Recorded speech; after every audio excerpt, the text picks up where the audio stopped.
Emmett Till's body river. It's literally right where we are. Look, there is nothing out here other than farm to move his body back here. I got the smoke, but I didn't today. That they believe the body was probably worked the land in this area. I don't know. I doubt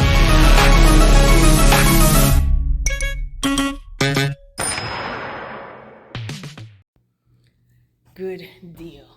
So thank you for taking the time to answer a couple questions for me. So I'll tell you how I got here. Okay. I got in my car. I looked for Fannie Lou Hamer's gravesite, and then I looked for the courthouse, and boom, showed up, and then you happened to be sitting there, victim waiting to happen. Oh, wow.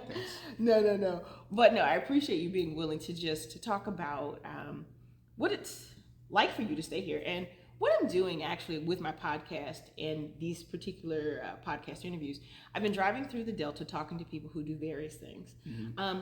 And a couple of my podcast guests have said some very striking things about their love for the Delta and what it means for them and why they do what they do. And so my question is, as I drove into town, you're the first conversation I had, and you happen to be at the Emmett Till Interpretive Center across the street.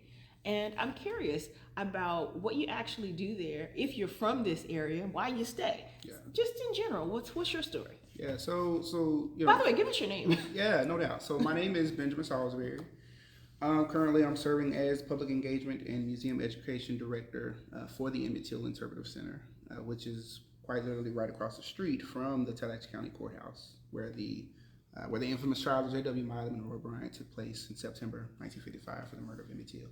So as far as what I do, right, so I gave you the title, but the long and short of it, one of the primary things that I do is I meet with and speak to folks concerning, to some extent, the narrative, that being Emmett's visit, the unfortunate torture and murder, the trial, the acquittal and things of that nature, but then also the history concerning this town and this community, trying to reckon with that reality, and how one of the milestones concerning that being a 2005, a process that began in the mid 2000s by way of a county community cohort called the Emmett Till Memorial Commission that was biracial and by design, to begin unpacking the trauma concerning racism and what steps can be taken short term and long to really just be better to each other, and what that would look like collectively, as well as how that could look like for not just participants but also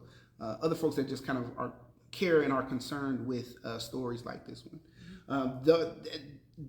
Those persons had no way of knowing that their early decisions they made would then actually blossom or become like an official organization that then has to kind of continues the responsibility of trying to figure out ways to remember the life of Emmett Till and Mrs. Mamie Till Mobley, but then also remember, the decisions that our county community made when we think about various ways and means of processing this reality, in the hopes that we not only remember, but we take steps, measurable and somewhat tangible steps to improve the lives of folks in this area, and hopefully encourage other people to be willing to look at their own stories and their own narratives, especially the challenging parts of those stories, and then take on a process that hopefully leads to healing and or better understanding. How is that process? How was that to do here? Because I in my conversations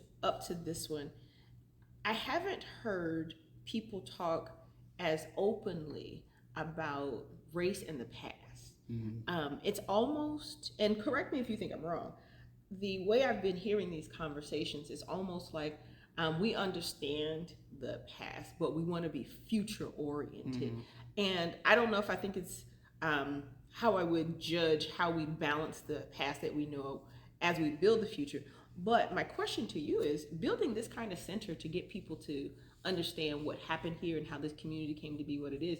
Are you all talking about race a whole lot, or are you talking about mostly economic development moving forward? What's been the nature of those conversations? Yeah, so the nature of a lot of those conversations absolutely stem in race, but more specifically in the impact racism has had, and how that impact kind of shows itself in the culture of a place and a location. So I'll talk very specifically about this county and this community. When we think about the silence that blanketed this community after the trial and acquittal of Milam and Bryant, silence from a collective standpoint, because Black folk in particular absolutely continued having conversations about when we think about Emmett's murder, that murder affirmed the fears that already existed, right? When we think about Jim Crow, we think about the environment and everything else, and so I question if it was a decision made because it was easier not to talk about things collectively versus understanding the potential retributions of doing otherwise, and how customs, be they good, bad, or otherwise, have a way of, for lack of a better way of putting it, projecting itself as an identity for a place. And so as an organization that's mindful of that, and not saying we've got it perfect, because we don't, there's still a lot of things we try to figure out and try to work on. We think about memorial work and active remembrance or intentional remembrance and whatnot. We know that these things, although some of the things happened, quote unquote, in the past, they still have visible ramifications at present. And although that's and that's a hard reality, but that also affords us in some ways an opportunity to realize that the decisions we make at present have a way of quite possibly and probably impacting the quote unquote future. And so what steps can we take today, being mindful of history, right, or being mindful of the negative impact silence has, and why the silence exists, and how that's not just a very specific issue here, but just a principle. When we think about a person that has endured a traumatic experience, quite often, we know that therapeutics of some sort are needed for that person to increase their probability of being as close to healthy and well as possible. That being said, therapy can be a triggering component, depending on the nature of the occurrence or occurrences.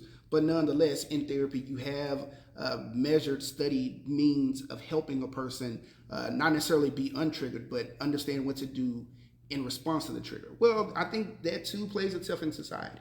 And I think for us as an organization, we try to be mindful of the triggers, right? But we also understand that we don't have I don't want to say luxury, but more, I think more importantly is we understand that in spite of those triggers, there are things and ways we can remember the life of Emmett Till and Amy Till Mobley. We can look at the lives and remember the lives of those that participated in that early 2005 and ongoing process of having these hard, quote, challenging conversations. But then also say, hey, what steps can we take to impact schools and young people to be mindful of history?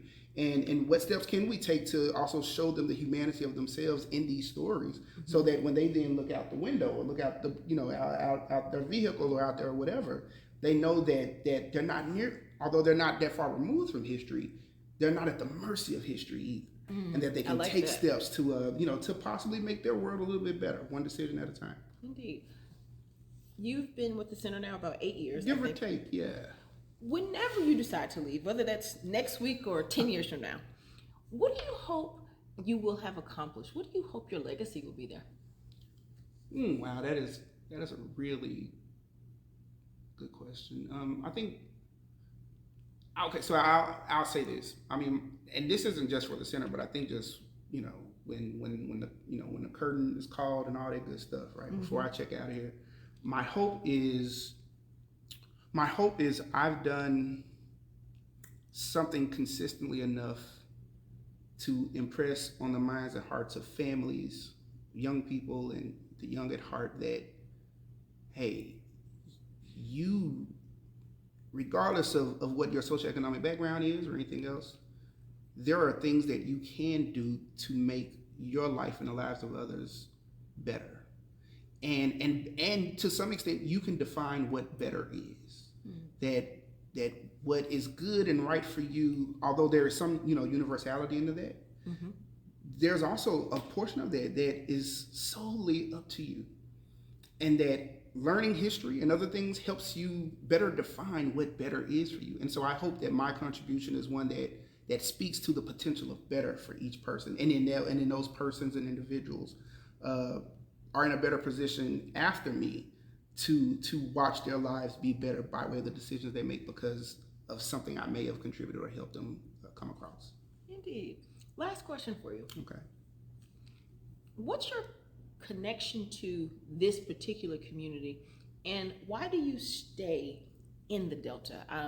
You strike me as someone who could probably go anywhere you wanted to go. And my question is, what's your connection here, and why do you stay? Yeah, so that too is a very great question. So I think there are a number of reasons why I find myself here currently. And just to save time, I think the overarching reason I'm here is because I believe in doing my absolute best to maximize wherever I am. I believe, and I could be wrong, right? But I believe, to the point you raised, I probably could go elsewhere, and who knows? Maybe one day I will be elsewhere. But I honestly want to do everything I can to be able to say at the end of the day that I've done my due diligence as it pertains to doing my best to help people realize that regardless of the conditions, regardless of the circumstances, you don't have to be a victim of those things, right? And although, yes, there are systemic things and other things that may be out of your direct control to some extent, even with that being the case, my hope is I'm able to live a life that speaks to the potential of being able to say, in spite of those things, there's goodness within me, and there are others that believe in the potential of making a place better. So my hope is, before I go, I've done something that actually points to the embetterment of this place. Because yeah, without a doubt, you can leave a location and possibly find a better economic opportunity or this, that, and the third, and there's nothing wrong with that. To each his or her own. And ain't nothing, like I said, there's nothing wrong with wanting to make sure you're good. But for me, right, when I think about what goodness is for me, I'm yet to be at a place of peace to be able to say that I'm good, but then my younger brothers and sisters aren't. And I've done very little or nothing to put something in front of them that allows them to then take the journey to find what goodness is for them. So I want to, so my hope is that wherever I am, but this place in particular, because this is my home, that that I live a life and live an example that speaks to especially young people, but not just young people, but speaks to young people the importance of loving and valuing yourself in a way that allows you to not give up, right? That allows you to say, hey, I can do differently, or I can be a part of a group that does something that helps more than just me.